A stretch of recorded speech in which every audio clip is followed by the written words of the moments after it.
What starts here changes the world. I have a few suggestions that may help you on your way to a better world.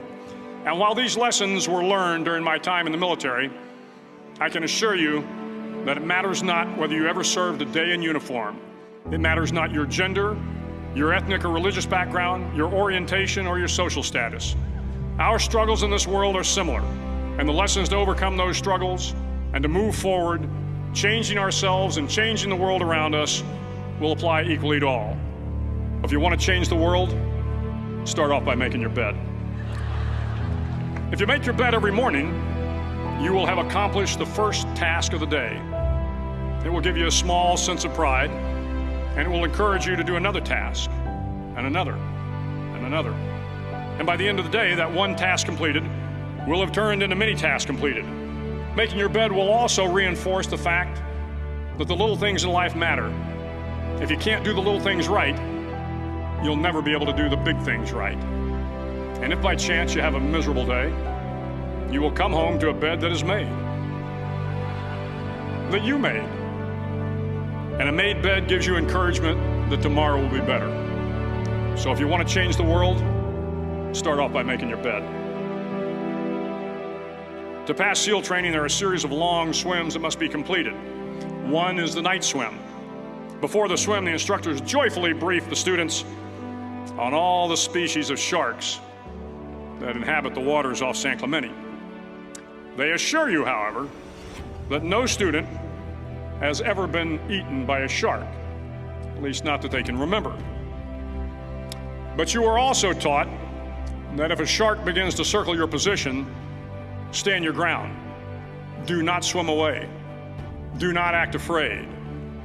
And if the shark, hungry for a midnight snack, darts towards you, then summons up all your strength and punch him in the snout, and he will turn and swim away. There are a lot of sharks in the world. If you hope to complete the swim, you will have to deal with them. So if you want to change the world, don't back down from the sharks. Over a few weeks of difficult training, my SEAL class, which started with 150 men, was down to just 42. There were now 6 boat crews of 7 men each. I was in the boat with the tall guys, but the best boat crew we had was made up of the little guys, the Munchkin crew, we called them. No one was over 5'5". The Munchkin boat crew had 1 American Indian, 1 African American, 1 Polish American, 1 Greek American, 1 Italian American, and 2 tough kids from the Midwest. They out-paddled, outran, and outswam all the other boat crews. The big men in the other boat crews would always make good-natured fun of the tiny little flippers the Munchkins put on their tiny little feet prior to every swim. But somehow these little guys from every corner of the nation and the world always had the last laugh, swimming faster than everyone and reaching the shore long before the rest of us. SEAL training was a great equalizer.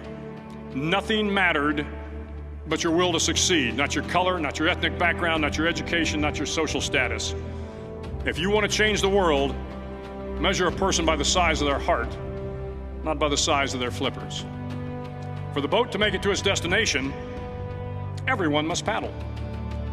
You can't change the world alone. You will need some help. And to truly get from your starting point to your destination takes friends, colleagues, the goodwill of strangers, and a strong coxswain to guide you.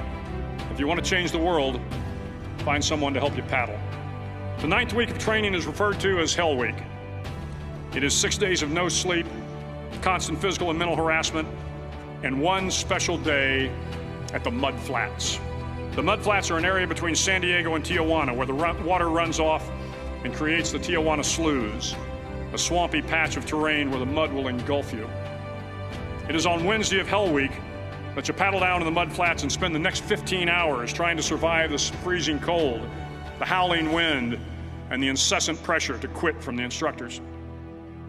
As the sun began to set that Wednesday evening, my training class, having committed some egregious infraction of the rules, was ordered into the mud.